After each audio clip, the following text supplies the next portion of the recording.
أعوذ بالله من الشيطان الرجيم. بسم الله الرحمن الرحيم. الرحمن علم القرآن خلق الإنسان علمه البيان الشمس والقمر بحسبان والنجم والشجر يسجدان والسماء رفعها ووضع الميزان ألا تطغوا في الميزان وأقيموا الوزن بالقسط ولا تخسروا الميزان والأرض وضعها للأنام فيها فاكهة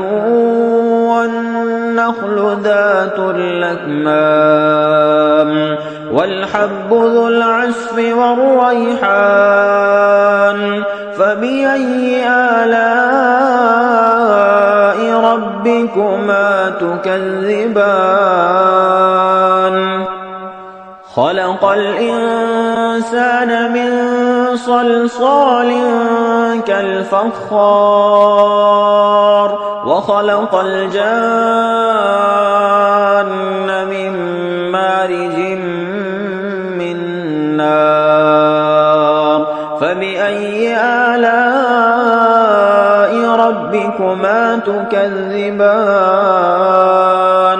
رب المشرقين ورب المغربين فبأي آلاء ربكما تكذبان مرج البحرين يلتقيان بينهما برزخ لا يبغيان فبأي آلاء ربكما تكذبان يخرج منهما اللؤلؤ والمرجان فبأي آلاء ربكما تكذبان وله الجوار المنشآت في البحر كالأعلام فبأي آلاء ربكما تكذبان كل من عليها فان ويبقى وجه ربك ذو الجلال والإكرام فبأي آلاء ربكما تكذبان يسأله من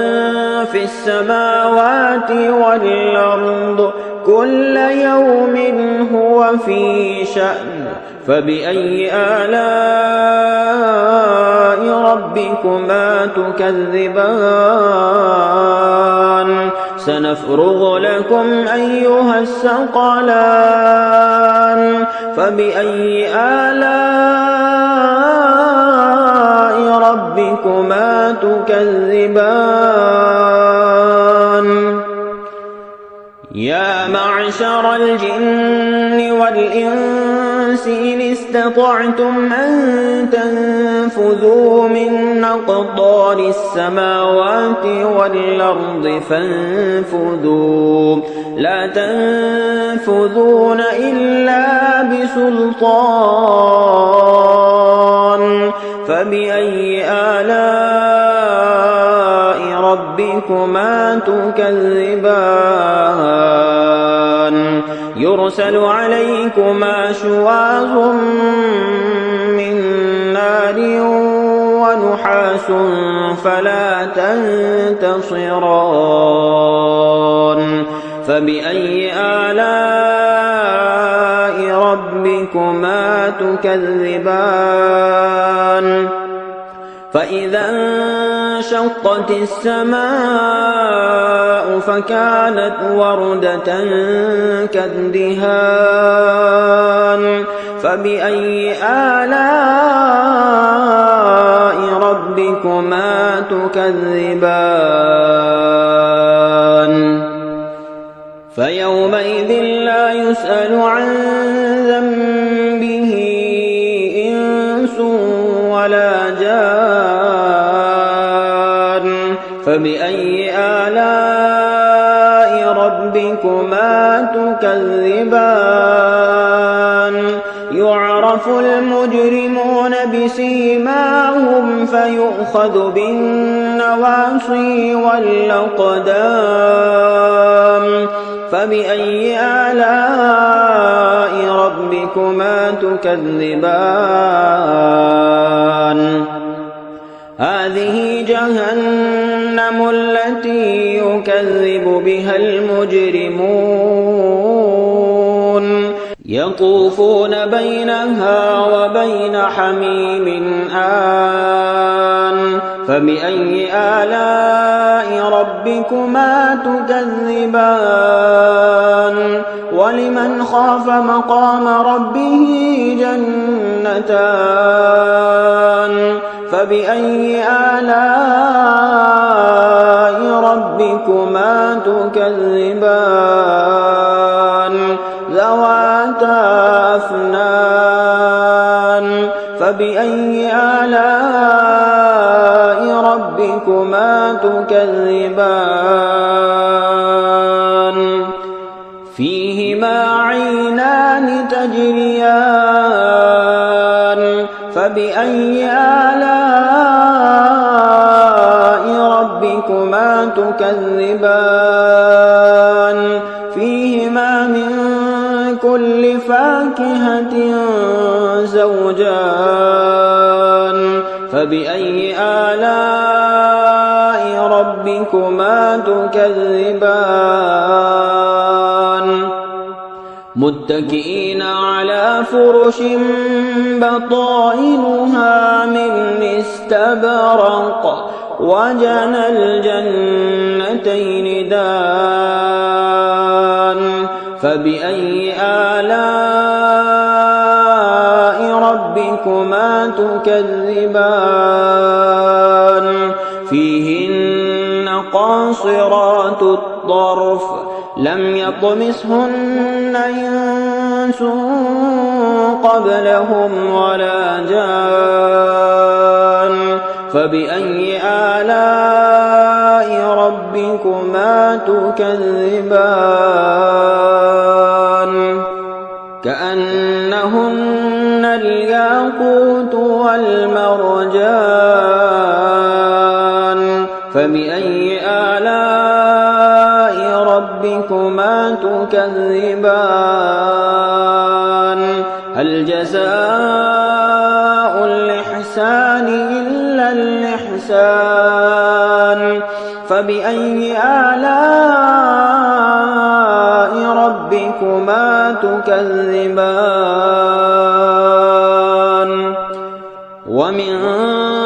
دونهما جنتان فبأي آلاء ربكما تكذبان مدهامتان فبأي آلاء ربكما تكذبان فيهما عينان نضاختان فبأي آلاء ربكما تكذبان فيهما فاكهة ونخل ورمان فبأي آلاء ربكما تكذبان فيهن خيرات حسان فبأي آلاء ربكما تكذبان حور مقصورات في في الخيام فبأي آلاء ربكما تكذبان لم يطمثهن إنس قبلهم ولا جان فبأي آلاء ربكما تكذبان متكئين على رفرف خضر وعبقري حسان فبأي آلاء ربكما تكذبان تبارك اسم ربك ذي الجلال والإكرام